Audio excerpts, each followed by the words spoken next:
I'm sure that you've heard people talk about how having an autoimmune disease is like having an invisible disease. But is it really? Can autoimmune disease affect your appearance? Let's get into it, guys. I don't really agree with this, and here's why. One of the first dead giveaways to me is how these autoimmune diseases, especially lupus, affects your hair. Now, if you're a woman, this might be much more noticeable, or a male with long hair. But basically, when you start getting alopecia, you can see some round bald spots. For some people, it's worse than others.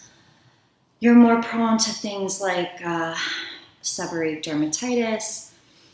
And your hair just gets this brassy, ratty, frizzy kind of texture, and just a lot of flyaways and different layers of hair growth. Like if I try to put my hair up, like after a while, all this small hair growth will come out. And it's just from my hair in those particular areas literally falling out and trying to grow back. And it seems like a constant thing because your hair is always falling out for one reason or another. This could be from medications like azathioprine or brand name Imuran, or just from the disease itself. So I think that's the first sign. The other thing is, and I notice this with a lot of people with autoimmune disease, the dark circles under the eyes and around the eyes. To me, that's another dead giveaway. So another thing about the hair, I have an aunt with lupus and my mother has Hashimoto's, which is an autoimmune disease that attacks specifically the thyroid. So both of these family members had hair that was slightly thinner than mine, and both of them now have paper thin hair and, some round bald spots, but you can definitely tell that they have lost a lot of the thickness in their hair. This is especially true for my aunt, unfortunately. She had gorgeous blonde hair, and now it is really, paper thin. But my mother is suffering from this as well. It's a major difference. I can definitely tell the difference. And the thing is, if you're just meeting someone that has this disease, you don't have anything to compare it to, but since obviously they're my family, I know what they looked like before. And this can be hard. I found this difficult when meeting new people because they just don't know the difference, like I said. The other thing, at least for me, is vascular rashes, and I've had a couple of it's on this side. You can really see it there, and sometimes it gets swollen. And I have one over here somewhere, and they're just blood vessels that have bursted pretty much on my face. I can have these removed, but insurance doesn't cover it. And right now I have, goals that are more important than vanity. I'll get around to getting rid of them eventually, but they are really annoying. And sometimes, like I said, it does get, it's on the side, it does get swollen and very red and prominent. So your skin's texture, the color of your skin, sometimes when I'm really not feeling well, my skin tone is really off, and you can definitely tell. I just don't look right. The other thing that I noticed is your fingernails become like paper thin and constantly break off. And they'll break off like here to the point where it really hurts.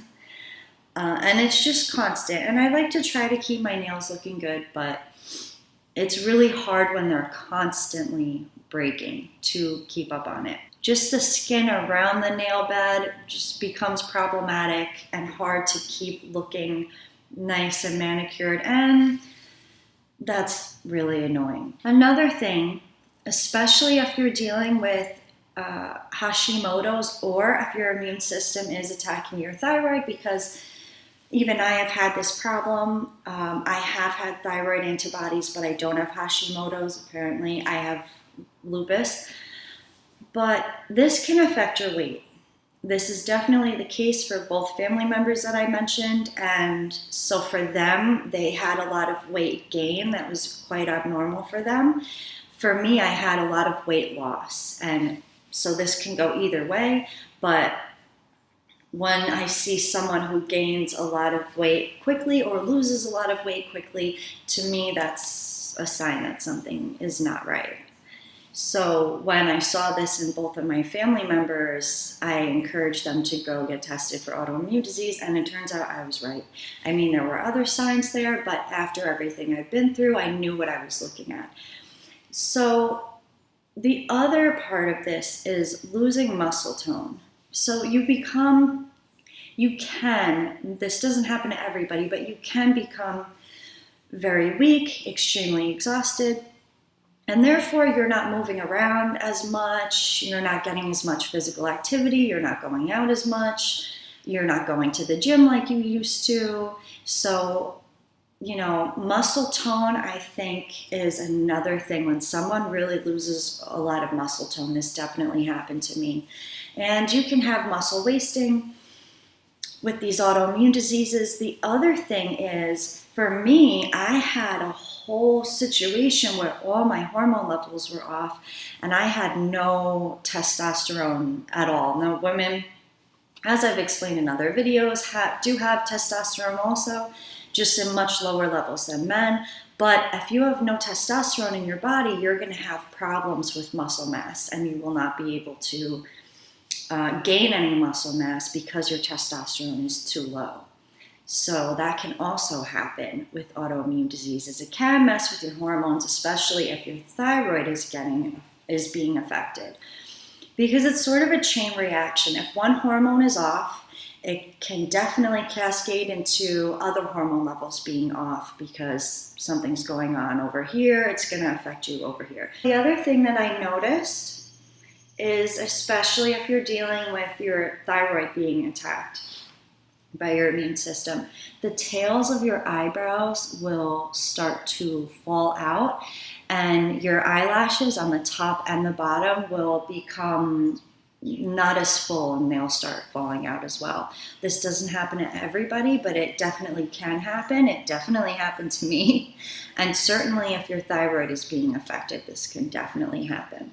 So I just want you guys to know that, no, in my personal opinion, I don't think that this disease is invisible. I think that people just kind of don't know what to look for. And this is something that can really affect your confidence, and I understand that, but you have to understand that this is not your fault, and you will get better. Just keep at getting your diagnosis and making sure that you're on the proper treatment, and living a healthy lifestyle, making the lifestyle changes that you need to make. So I don't feel good a lot of the time. Unfortunately, I have had trouble with having enough energy, so I have this lazy skincare routine.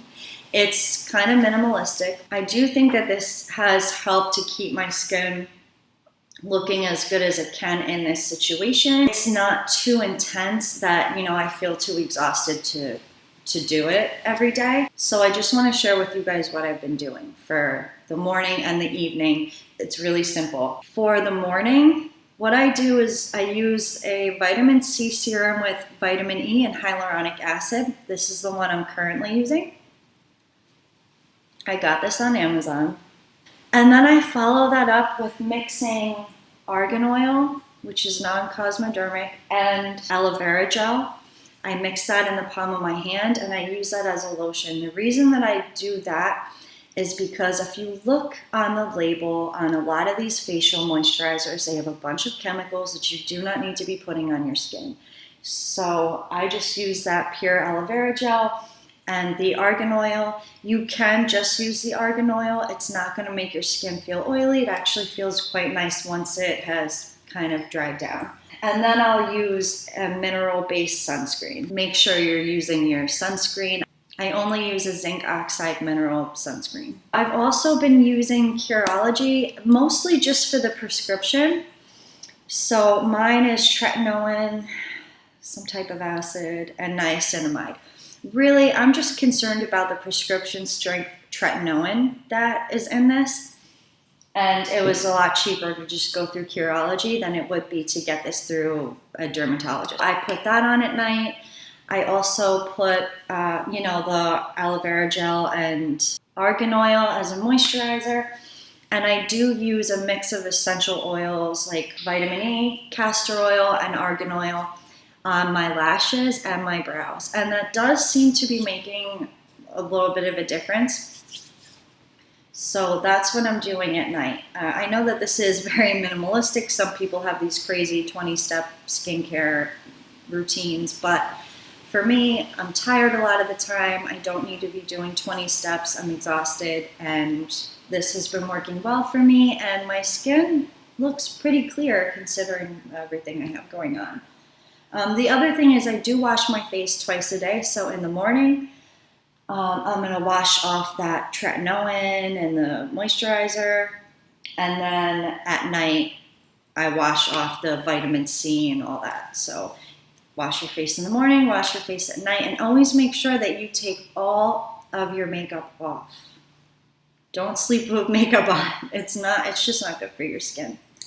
I hope that this was helpful, and I hope that you know if this disease is affecting your appearance, whether it be weight, your skin, your hair. Just know that you're not alone in this, and I hope that it gets better for you. It did for me, and it will get better. It really will. You're going to find the right treatment that works for you. It just takes time. We're doing a new section on here called Lupus Talks, where I'm just talking about some of my life experiences that I think could help people. And next week's talk is going to be about dealing with narcissists. So this week was how to deal with a cheating partner. Hopefully, if you guys need to watch this, you watch it before you confront the person. And I will be doing a Benlista update, so watch out for those videos, guys. And thank you so much to all of you for your love, support, your comments, and all my new subscribers. Stay strong, guys.